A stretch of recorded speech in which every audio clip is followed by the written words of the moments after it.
Oh boy, it's basically New Year's. Fucking crazy, man. Anyway, I guess we're just gonna jump into, the end of Carl's route. And then after that, we're gonna have to move on to Leo, which I really don't look forward to at all, because I fucking hate Leo.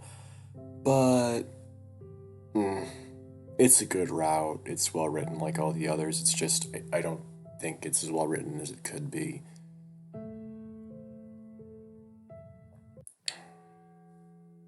Okay, so right, we're here. Jesus. You know, mm, there's a distant rhythmic pound and it sounds like a gong. Where have I heard it before? I feel a twinge worry in my chest. I'm going to be late for my next class. Class. Oh, yeah, school. That's the clock tower that chimes every hour. Freezing cold leaks in my fur and stings in my nose. Bring my hands up to rub my shoulders, shivering. The ground is covered in snow even though it never snows here. At least not this much. We had a flurry once a few years ago, and even that was a surprise. Here it is, piled up on the ground. My mind is still catching up to me, feeling as if I've woken up in a dream. Fuck. Fuck, what happened? Carl. I was chasing after Carl on the road. It all comes back to me slowly. I was going after Carl after Jenna tried to. I hear clopping up ahead of me. My head snaps up, looking into the fog, unable to see clearly through it. Hello? Carl? You know, this entire section, like minus the university and minus looking for your friend, this reminds me of, like, the opening to Silent Hill, where Harry's chasing after Cheryl, you know? My voice echoes into the emptiness of the university. Pueblo University.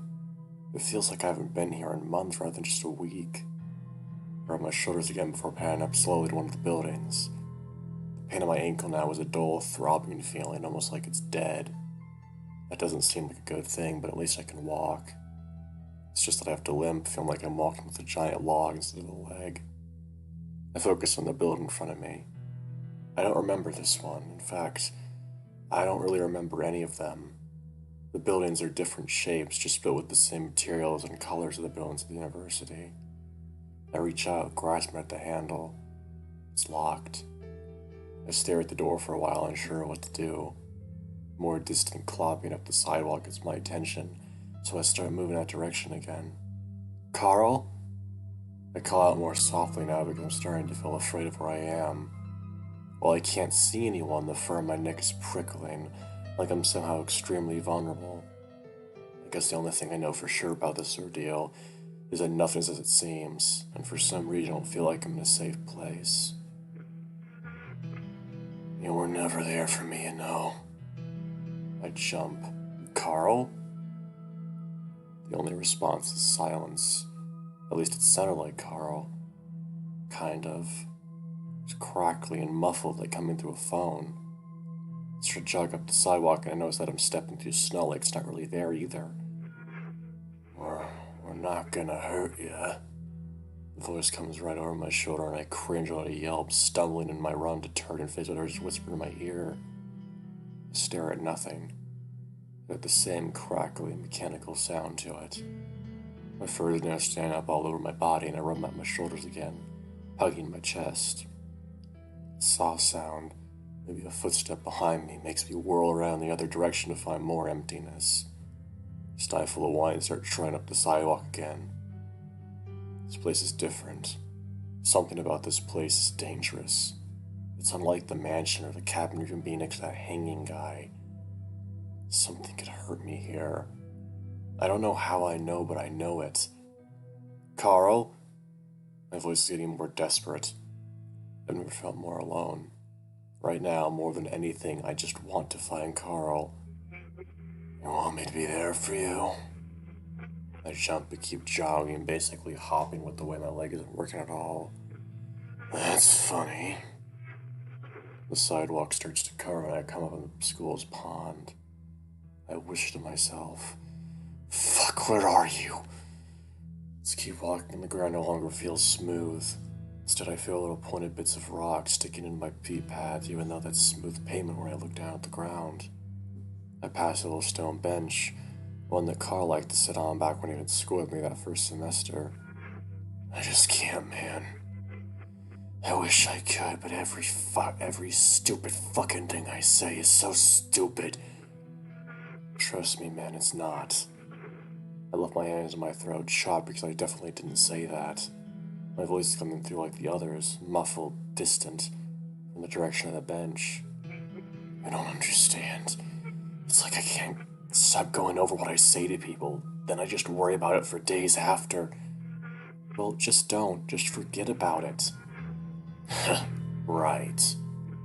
Seriously, man, no one cares. Just don't worry about it, okay? Yeah, okay. Turn around, moving back the way I came, not wanting to hear those voices coming from the bench.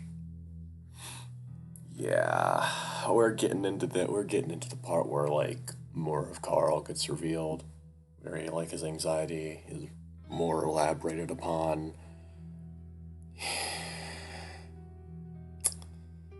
I move back to where I was and look around. The sidewalk branches off in several different directions. I have no idea which one to take. You weren't there for me. What? I stand there for a moment, feeling the panic starting to rise. Wasn't mad at cunt face. We're not gonna hurt you. That's not Carl. That's not me.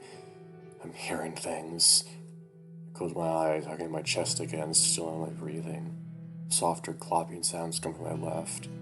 I open my eyes and immediately move in that direction. Yeah, we're just playing. I grit my teeth and moan at myself. I was a kid. What was I supposed to do? There's no response. I keep moving. A loud pop makes me want to jump and cover my head. What the hell was that?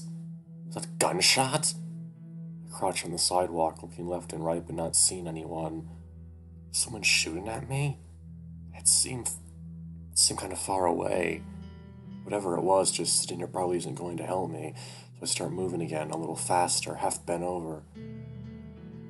To my left, I see the football stadium rising up into the fog. I'd gone there for a few games and a dance they held on the field for homecoming. Dude, I'm not feeling very good. Wanna go back and play something? Come on, I told you not to be like this. Can't really help it, man.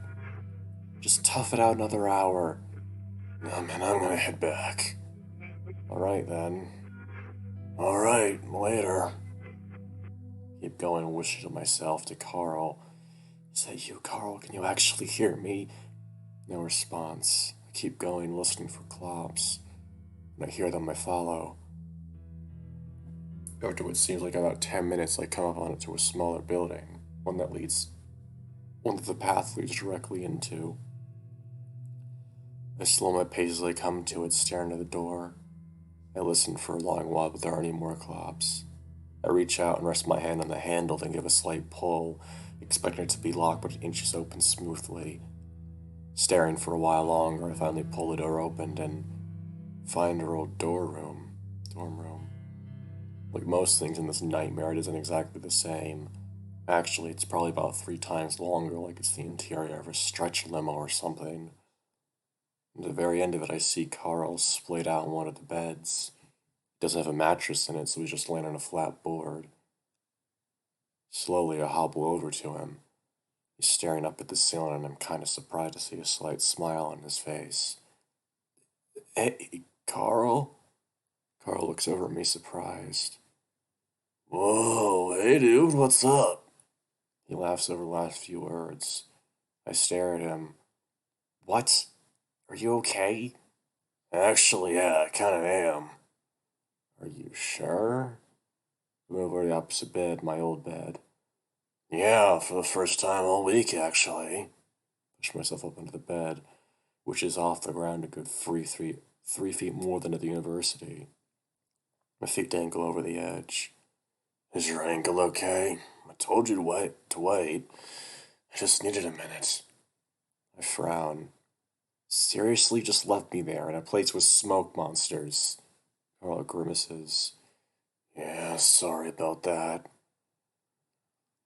What happened? I slide around in the bed to face the ram, noticing that while they're tall, they're a lot shorter in length. Short enough that Carl's hooves stick over the edge. Well, Jenna tried to kill me. I rub my shoulder, looking away. Yeah, but you know she's not in her right mind right now. You were talking about maybe John. No, it's definitely John. James tried to do the same thing to me. Yeah, I was gonna ask what it was like. Carl pokes at the wall above his head, tapping it with his finger. Well, they basically just told me I need to find some stuff out. Keep lies from getting out that he couldn't tell me why. I wonder what John's telling Jenna. Carl shrugs. I mean, can't be good if he's a serial killer. Yeah. Another period of silence.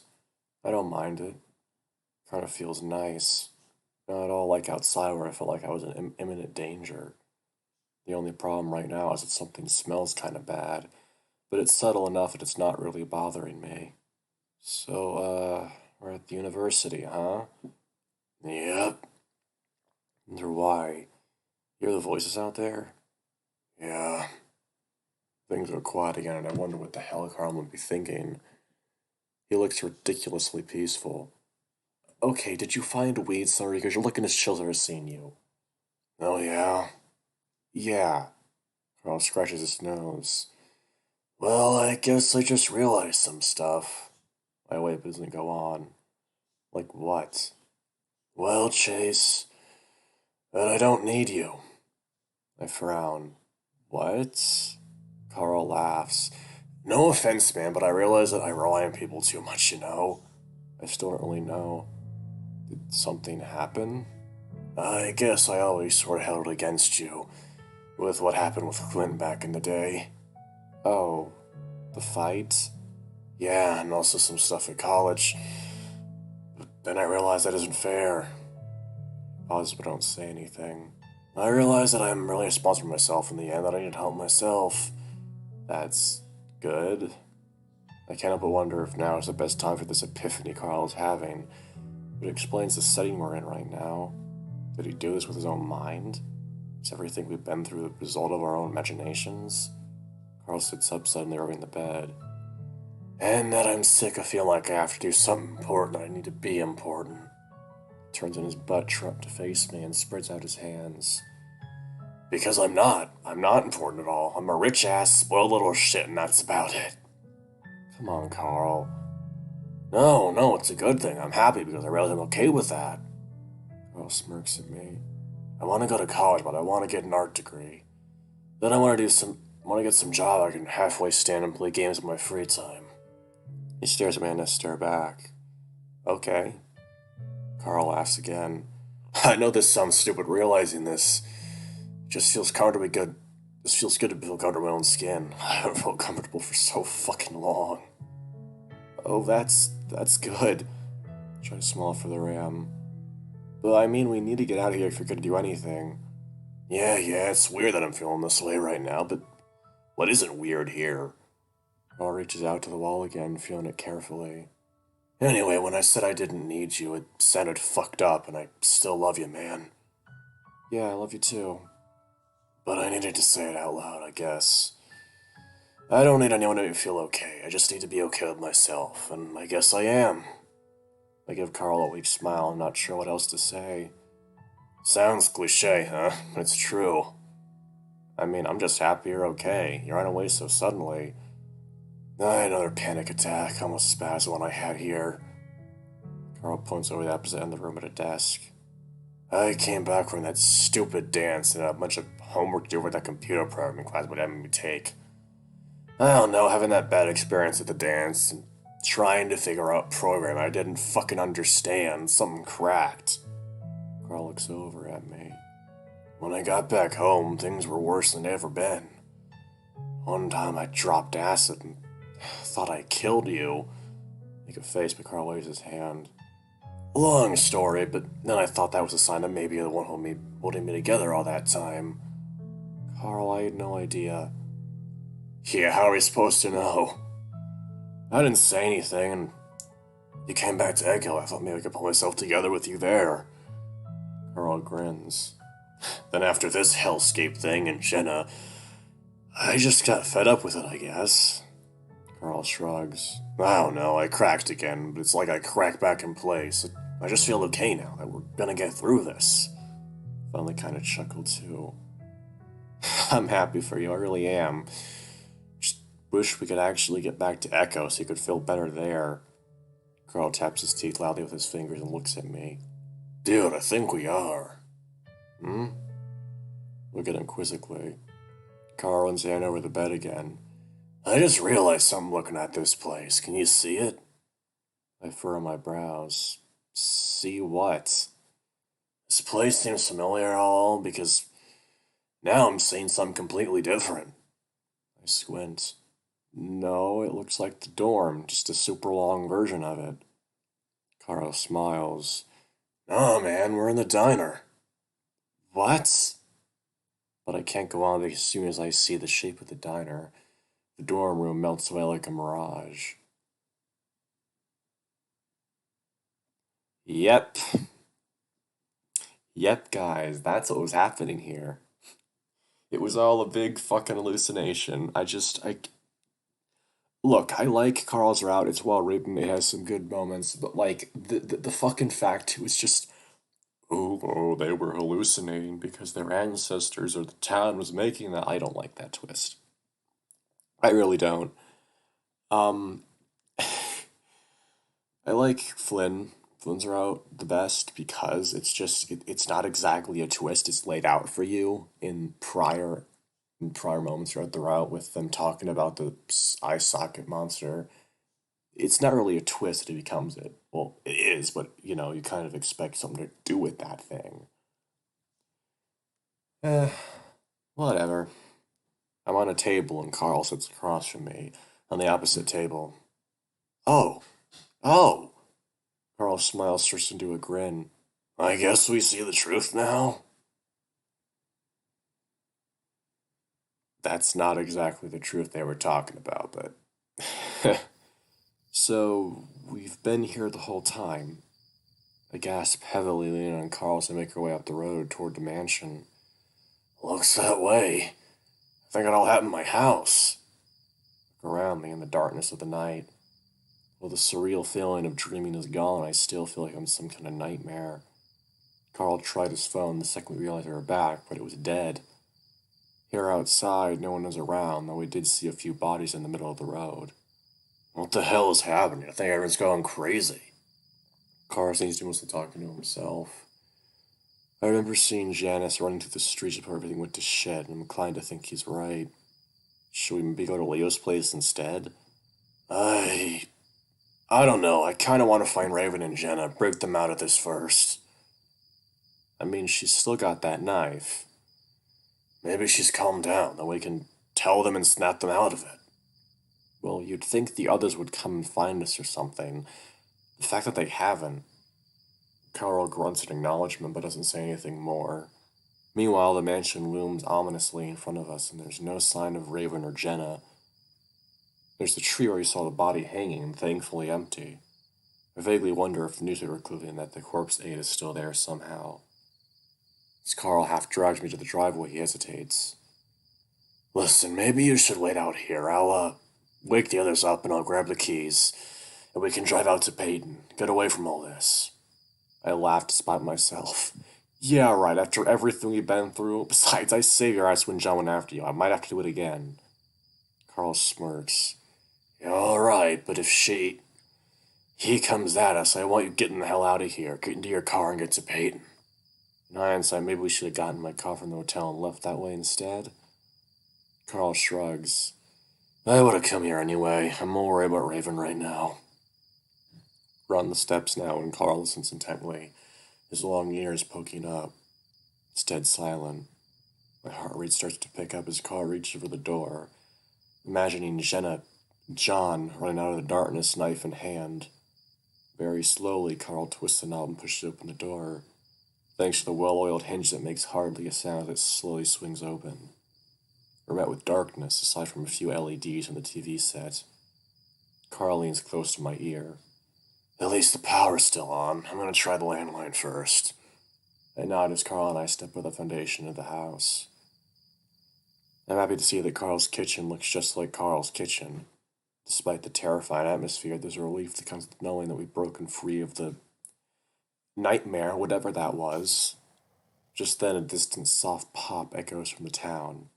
We both look back for a moment, and I remember the sound of Harold running through Pueblo. Had someone shot at me? I don't have long to dwell on that as Carl tugged me to the kitchen, purposely leaving the door open behind us.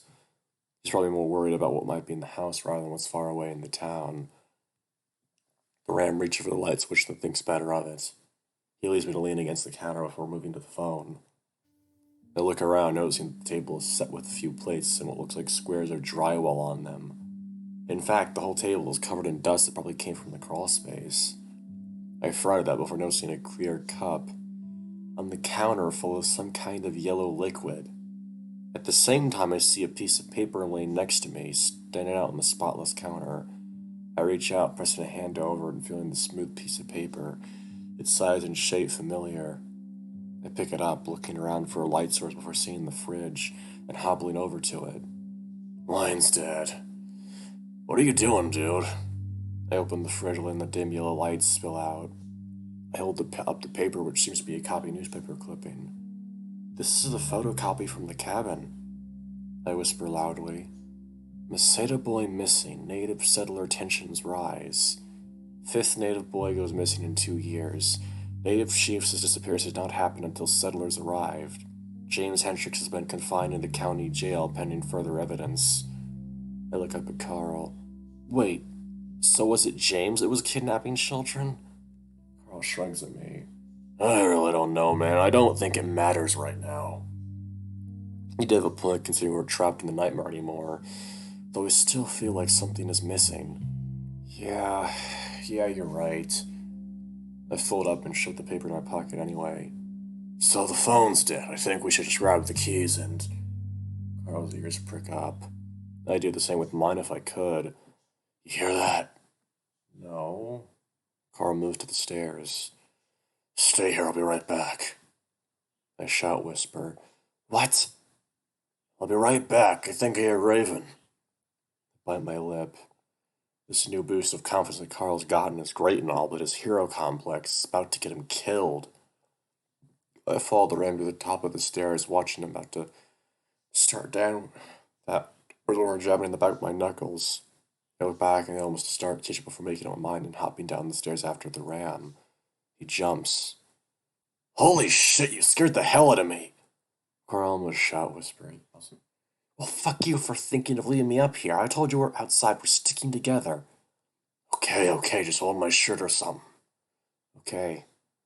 With that, Carl starts making his way down the stairs with me limping behind. Slowly but surely, I start to hear something too. It's muffled and quiet and sounds very much like a voice. The voice is calm and reasonable, and I'm pretty sure it is Raven's. Carl stops next to a door on our left where the voice seems to be coming from. Wait, maybe I should open it? If Jenna's in there, it's not like she's going after me, right? Carl seems to hesitate in the darkness. I don't know, man. Don't worry, you'll be right next to me, right? There's a moment of silence again before Carl shifts next to me to the side of the door. All right, but get behind me if she goes after you. I nod as well, even if he can't see me. I take a breath, steel myself from what might be behind the door. Slowly, I push it open. It's also dark in this room. The weight room, I realize. The talking stops immediately before it turns into a whine. Oh my god, the door by itself, this is insane! Feel for the light switch next to the door and flip it on. There sits Raven, tied up to a weight machine with what looks like several pieces of clothing. A few pieces of paper sit in his lap and on the ground. The husky is staring right at me, but there's no sign of recognition in his face. There's no sign of Jenny either, thank God. Raven? Oh God, he knows my name! Raven starts writhing around in his bonds. Mr. Ghost Thing, what do you want? Do you want money? Honestly, I don't have very much money at all. I work at the mall. Carl pokes his head in too. Hey, Raven, can you hear me? Raven keeps battling on about his job. Carl frowns and shifts past me into the room. I stand in the doorway looking back into the hall, but only seeing darkness. Raven's still chowing. Carl reaches out, resting a hand on his shoulder. The shriek that Raven lets out makes my fur stand on end. Oh my god, no, no, no, no, no, no, no. I can't fucking do that shit. Not right now. Shh. Carl presses his hand on the husky's mouth, muffling his nose just a bit. But that's when Raven's eyes widen. What? Whoa. What? Hey, Carl. He stares around, wide-eyed. Wow, where am I? In my house in the weight room. Are you okay? The husky looks at Carl again. How? Carl shrugs. We have no idea. Back in the hallway to make sure Jen isn't coming after all that shrieking. Then look back at the other two. So, it's that easy? We just had to touch him? Carl turns to me. I guess it's like it really is just a dream or something. Hey, Chase. Raven is craning his head around Carl now. Hey, Raven. Raven stares around at the room again. Wow, just a second ago I was in a really fancy-looking bedroom. It had a bed with curtains on it and stuff. Raven, how'd you get tied up? Oh, Jen, of course. Actually, she calmed down a bit, and I brought her into the house, but then she punched me. Carl sits to untying the husky while Raven rubs the back of his head against the weight machine. And I fell down the stairs, and she dragged me into this room and tied me up. Raven smiles sheepishly. Honestly, I probably could have fought her off. Facing a tiny, maybe a serial killer girl with a knife is kind of scary, so I just did what she told me. It's okay. Do you, know where she is now? I glanced back into the hallway. Still nothing. No, she went back out. She did come back like 10 minutes ago, though, and shoved these papers on my face. Raven points at the papers in his lap and on the ground with a freed hand. Carl gets started untying the binds around his legs. Said something about these being the real letters, the truth or whatever. I limp into the room, partly because I don't want to get caught by Jen if she suddenly comes in, and also because I want to look at the two letters. They're short. One of them's out a paragraph, but the other's only a few words. Because it's second nature now, I pick up the longer one and read aloud. I don't know what to say after finding your dungeon. No, there are no other words for it, James. It is a dungeon. And after finding the boy's body, finding out what you've done to it, there truly are no words, James. I only know now why you were never satisfied with me. All your sweet words have turned to poison. I'm leaving to the law and leaving this wretched town behind. I only hope that God has no mercy on your soul. Pick up the other letter, placing it over the first. You are disgusting. I don't have James's letters, so I have no idea what John is responding to. I also don't know who to believe anymore. John or James, or even the thing they were talking about could alter the notes left around in that dreamscape. There's no way I can even begin to piece together who was manipulating what. But maybe because I'm in the real world now, and this is certainly real, this could be the actual truth. I also noticed the collection of dust on these photocopy pages, taken from the scrapbook and stashed somewhere, probably the crawl space considering the state they're in. Is Jenna in the crawl space right now searching for letters? Raven finally pulls his feet out of the ropes, rubbing his arms. He nods at me. Since she wrote that one in jail after James had written it to him, I gotta say, since that whole knife thing seems she doesn't know who she is. I fold out the letters, put them in the pocket in the news art with the news article. I mean, she keeps going about James and letters. Did she say anything else about the letters? Raven frowns, looking at the ceiling. She said something about not being able to finish the game because one of them was burned and the other, got eaten. I put a hand in my pocket. Well, I found the one that burned on the counter upstairs. I don't think it was burned, we just saw it burn. I think to the tree outside in front of the house, but Carl shakes his head. Doesn't really matter now that we're free of this shit. Let's find the keys and get the hell out. Carl starts on the last restraints around Raven's ankles. I get up and limp to the doorway again, looking out toward the crawl space. In that moment, I hear a whisper of movement down the hall. I limp out a bit more, watching his two tall ears slowly materialize out of the darkness. For a moment, I see a young male fox in overalls in front of me. But that imagery dissolves as Jen is slowly lit up by the light coming from the weight room. She's covered in dust from the crawl space. I'm startled, but I'm not scared because I know she can't see me. At least, she shouldn't be able to see me, but her piercing eyes are right on me. She can see me. Maybe it's the fact that it's not Jen at all. Maybe it's because she's completely possessed and it's John looking through her eyes. Whatever it is, she can see me, that's clear, because she immediately raises the knife and bares her teeth at me. I don't want the others getting caught by her, especially with Raven tied up like that. I need to give Carl or I a chance to attack from behind, depending on who she goes for. If she goes for me or takes her turn in the weight room. She's coming! I back out in the hall and back away from Jenna, hoping to give one of us the advantage. But she's coming so fast. Not her. You're in it with James, huh? Her voice rough and deep, unlike anything I've heard from Jenna before. I realize then there's no waking Jenna up from this. It's not Jen anymore, and John sure as hell isn't waking up. John lunges and I turn and run. Fox doesn't even glance in the weight room as he comes for me. I limp and leap through the darkness, left hand stretched out, desperately feeling for the end of the wall that will signify the stairs. I hear the fox breathing behind me, bumping into the walls. Find that my hand falls through nothing, I turn sharply to run up the stairs. As I stumble upwards, I start to wonder what the hell I'm gonna do. Well, I could try and go for a bathroom, lock the door. That doesn't exactly help out Carl. I can't stop thinking about the newspaper clipping that John's hanging corpse ate. If I can get that, get all the pieces that it wants us to get, then maybe I can end whatever this is. My thoughts are interrupted as something cold goes down my back, followed by even colder pain just to the right of my spine. I gasp as I fall into water but continue upwards. I hear Carl shouting too at the base of the stairs. There's too much distance between me and him for the rain to be of any help. As I reach the top of the stairs, there's a loud thunk sound left in my head just as I stumble into the kitchen. Quick glance over my shoulder and I see John yanking the knife from the wall. Almost sobbing now, I jumped my way to the front door, hearing John scream curses at me from behind. While I want Carl's help right now, I also don't want him to catch up. I don't want John turning on him. I struggle with the door for a moment, for some reason trying to push on it rather than pull. It's only a few seconds, but enough for John to gain on me and swing with the knife again as I pull open the door. I scream and duck, hearing the metal clang against the door hinge. I lunge forward out the door into the cold early morning. The sky's a soft blue as dawn breaks. I limp as fast as I can down the steps, down the driveway toward the slope past the road, but John catches me again as I'm on the road. This time he grabs my shirt, holding on to me. I turn to face him as he draws the knife back for the swing, but at that moment we go over the slope. Even in my adrenaline-fueled state, the fall is painful, and each time I roll, I can feel the stem of rock sticking in my skin. The final bounce is punctuated with a blinding pain in my forehead as it collides with a small boulder. I shakily get to my feet, looking left and right for the tree, panicking as to where it's right in front of me. I stumble right into it, clinging to it.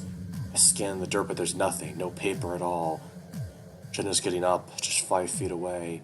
I can see blood oozing through several scratches on his body. The knife is still in his hand and he zeroes in on me again. I cower and move behind the tree, my plan ruined. And that's when my face comes low with a hollow in the tree. Automatically, I reach in, feeling around, feeling mostly spider webs and twigs before Carl appears at the top of the slope. Hey! Hey, stop! John rolls around, knife raised, as he immediately moves in the direction. You! My hand finds a quarter piece of paper and I pull up the newspaper clipping. I scan over, it's another quote from Carl's mother. I begin to read, my voice cracked as I managed to shout. But I was able to open a lockbox up by James himself. It was full of jailers between him and John. John freezes in his steps, knife still raised, looking up at Carl. I don't want to sully the Hendricks name, but what if John said is true? James framed him of the most heinous crime in Echo's history. In the meantime, Carl stumbles down the slope, moving carefully around the fox to stand next to me. I reach in my pocket and pull out the other pieces of paper. I hold them up.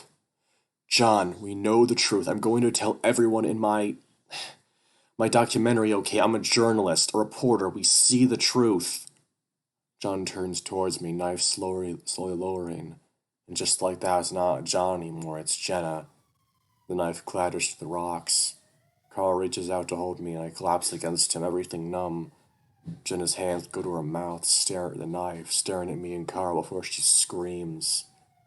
In the distance, I can hear sirens. So yeah, now we're in the epilogue of this route. So, hmm,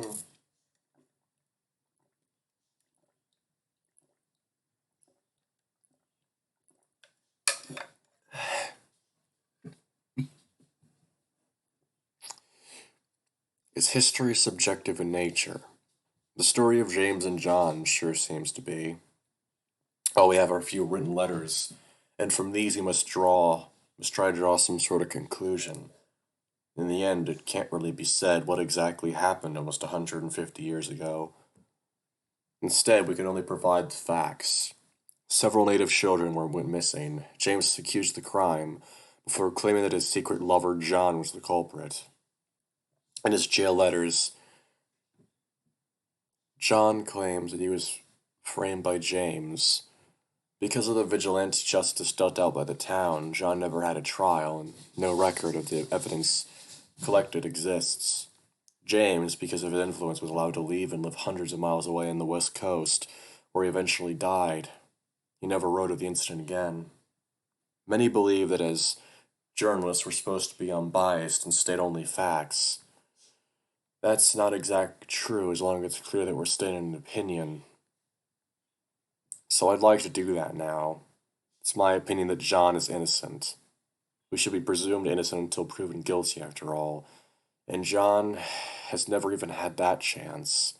According to accounts written by other townspeople, James was a deceitful and emotionally manipulative man. There are many accounts of his prejudice against the native people. In the end, the records that exist of John give us no reason to disbelieve him, while James has given us every reason to doubt him. But because time is evidence's worst enemy, it has been 150 years, the definitive answer will likely never be known. Like much of Echo, the story is lost to time. This is literally the only time he ever finishes his report. It's fucking ridiculous. I'm Chase Hunter at Purdue University, and this has been a special report in the town of Echo. I look over the report again, eyes stinging from staring at a monitor for too long. The terrible writer and the words of the script seem so clumsy. I shrug and decide I'll have time tomorrow to polish it up. It's weird, writing the last word to a script I started almost 1.5 years ago. It's changed a lot since then, moving from a focus on hysteria to an old mansion mystery. My mind wanders back to that spring break in Echo. I still shake my head when I think about it, how it completely shattered my view on reality, my view on life. Of course, I couldn't come back to school right afterwards. I had finished my project after all. Actually, I needed therapy. We all did. Except Carl. He seemed to have come out of it better than he had going into it. Somehow. Everyone handles trauma differently, Jenna would say. In fact, she has a lot of things to say about what happened. While she didn't come out quite as unscathed as Carl, she's still tougher than me, and actually went right back to school that summer. Now she's at Weston, and a lot of her research is focused on folie douce, or shared psychosis. Because of everything went down, the things we felt and what we saw, Jen is convinced that's what took place. She brought up the way we primed each other to hear things and see things. The way the things we saw didn't seem to have any rhyme or reason for what they were. While I do believe a lot of what we saw came from ourselves, I'm not fully convinced it explains all of it. Mainly because the rest of the townspeople went through their own nightmare that night. Still can't believe the things that Leo and TJ went through. Still, I'm glad she can find a way to explain it to herself. She told me over the phone just last week that she hasn't forgiven herself, that she should have been stronger than that. I've told her over and over that it's not her fault, but I guess after coming to with a knife in her hand and her friend stabbed, it left an impression. I rest my hand on a thick scar through my shirt that runs all the way down my back, and wiggle the ankle that caused me a permanent limp. Still, this whole incident had actually brought us closer, at least for Jenna, Carl, and I. Hell, even Raven. It's still painful to think about how Flynn, Leo, and TJ, poor TJ, aren't really talking anymore. I guess it's the fact that we went through completely different things during the incident. Of course, we told the police that it was someone else that had stabbed me while the town descended into madness. Echo, a name now famous worldwide after the mass hysteria incident that ultimately brought a dying that truly brought a dying town to its ultimate end, at least in terms of being a failed town. While no one really lives there now, it's certainly become a tourist attraction. Countless news reports, TV shows, and paranormal investigators descended on the area. Especially once the news story changed from spree killings leaving 9 dead, the whole town went nuts. Luckily, not a lot of focus on us as we weren't exactly living in Echo anymore. We just got into ambulances and left. Carl, on the other hand, along with the rest of his family, are still harassed by the media. Carl's mom, Tricia, is a pro at handling the media, though. I still wonder about what exactly it was that stopped her from publishing all her findings. I'll have to ask her sometime, considering I'm practically family, due to how much I visit with Carl. In the end, the relationship that I had with Carl in the dreamscape didn't exactly survive in the real world. Carl told me that he didn't know where he ended and James began, even when he rejected James's influence. We couldn't really trust anything that happened there. But still, he's my best friend. I plan to spend the summer over at his house when I start my next project in Echo. Yeah, I realized that there was a lot more stories to cover over there, and I plan to uncover them. It's almost healing going back now without any fear. My own little therapy. Guess I always end up back there eventually. The sound of clops to my right makes me look up, just as a bulky ram fills the frame of the doorway. Carl leans in, rolling his eyes. Dude, you told me you were gonna work on that tomorrow. A smile rests my chin on my palm. We should just give it a quick once-over before we film. Yeah, sure. Anyway, I'm going for some pizza. You coming? I'm not really hungry, but taking my mind off Echo for just a little bit sounds good. Carl always cheered me up anyway. I nod over to the corner of our dorm room where Carl's papier-mâché sculpture of a tortured-looking bird sits. Don't you have to finish that then by tomorrow? Carl shrugs. Well, like 300 drinks in the fridge, I'll be good. Come on, let's get going. I want to meet Caitlin there too. I get up slowly, stretching my back. Oh, I see, so I'm just your wingman. Carl smirks. It's not like that, dude. I just like hanging out with her. Now let's go! Carl hangs in the doorframe, trying to swing himself out into the hall. Hey, Carl? Carl bounds back to the room, leaning towards me. Yo? Thanks for being my friend. I don't know if it was all that reminiscent of what happened the spring before last, or if I'm still over what happened, but Carl seems to understand. He smiles and reaches out a big hand towards which I grasp. Of course, man, if you need to talk or something else, I'm here. You want to talk right now? Shake my head quickly. Nah, I'm good, just wanted to say it. Carl smiles. Well, thanks for saying it. Now let's go! Carl again swings in the frame out into the hall. There's some loud clopping before I hear him shouting at someone and giving them what sounds like a high five.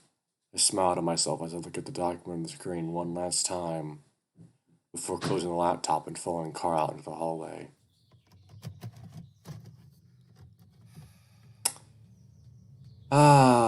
The end.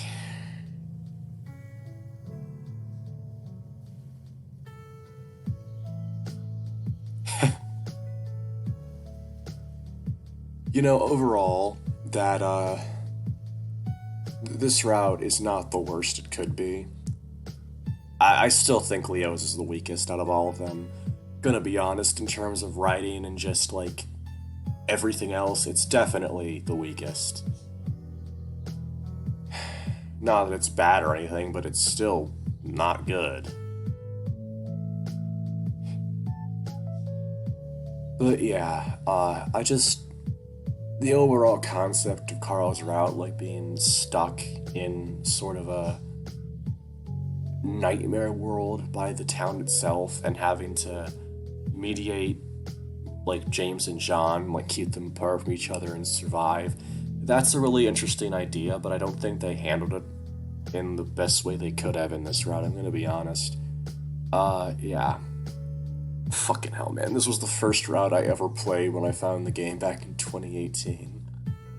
Fucking 4 years ago now? Jesus. But yeah. This was the first route I played. And I'd forgotten so much about it, so it was really good to come back and re-experience it, I guess. I swear. Do you see this meme face? What the hell? But yeah, I guess what I'm gonna do next is fucking Leo's route, which I have to admit I'm not looking forward to because Leo's route is the weakest, and also Leo just sucks. So yeah.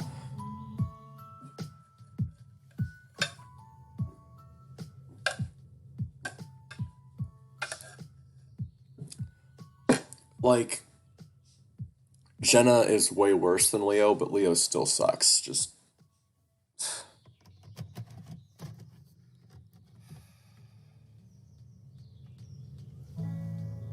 like Leo was raised in Latin America, where it's like, from what I've heard from my friends there who lives there, they're basically taught to be super macho and manly. So it kind of makes sense the way he is. But like with Jenna, she purposely uses her trauma as an excuse to belittle others and put them down. And no, that shit's fucking disgusting. So yeah, Jenna's worse than Leo.